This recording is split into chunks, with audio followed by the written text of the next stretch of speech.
Yang terhormat dosen pengampu mata kuliah Statistik Bisnis, Ibu Rona Mauli Karolin Simorangkir, SEM.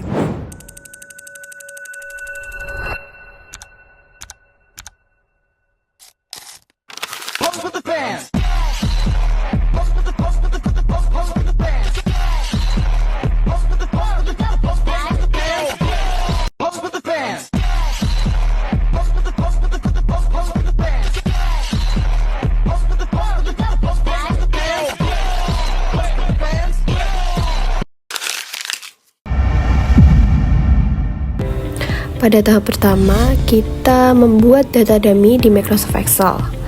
Nah, kita sudah menyiapkan data dummy tersebut yang berisi 15 responden sebagai sampel penelitian dengan dua variabel, yaitu variabel X sebagai variabel independen, yaitu waktu belajar, dan variabel Y sebagai variabel dependen, yaitu hasil belajar.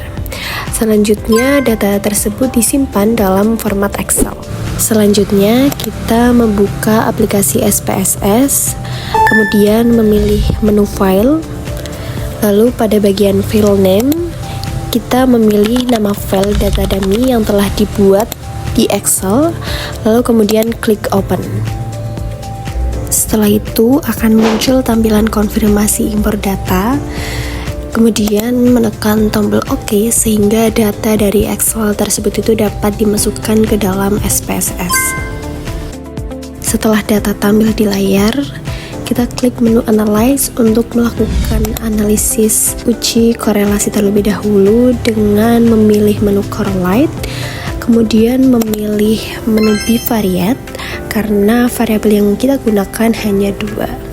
Pada jendela Bivariate Correlation, variabel X dan Y itu dipindahkan ke kolom variables, lalu pada Correlation Coefficient yang dipilih yaitu percent, dan untuk Test of Significance itu menggunakan to tilde, kemudian klik OK.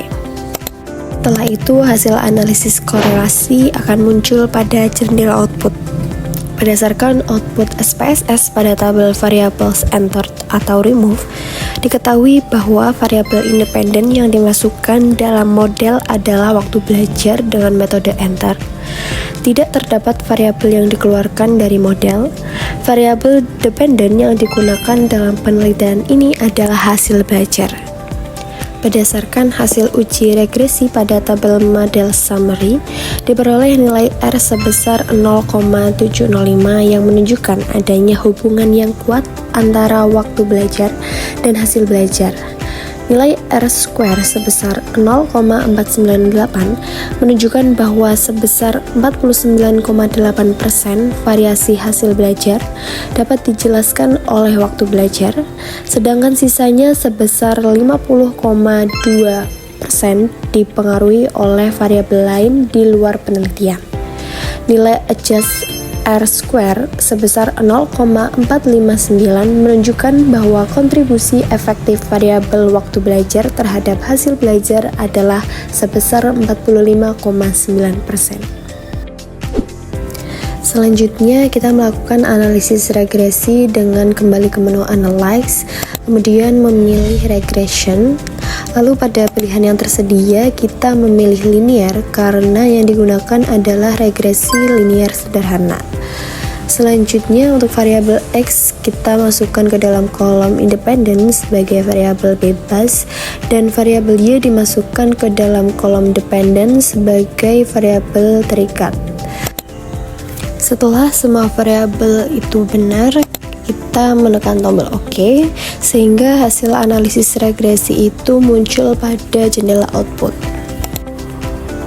Berdasarkan hasil uji ANOVA diperoleh nilai F hitung sebesar 12,876 dengan tingkat signifikansi sebesar 0,003 karena nilai signifikansi lebih kecil dari 0,05, maka H0 ditolak dan H1 diterima. Hal ini menunjukkan bahwa variabel waktu belajar secara simultan berpengaruh signifikan terhadap hasil belajar, sehingga model regresi layak digunakan dalam penelitian ini. setiap peningkatan satu satuan waktu belajar akan meningkatkan hasil belajar sebesar 0,577. Hasil UCT menunjukkan nilai T hitung sebesar 3,588 dengan tingkat signifikansi sebesar 0,003.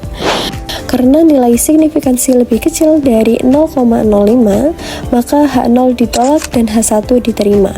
Hal ini menunjukkan bahwa waktu belajar berpengaruh positif dan signifikan terhadap hasil belajar. Demikian tutorial yang dapat kami sampaikan. Semoga informasi ini bermanfaat dan dapat membantu dalam memahami materi. Terima kasih atas perhatiannya. I just had to let you know you're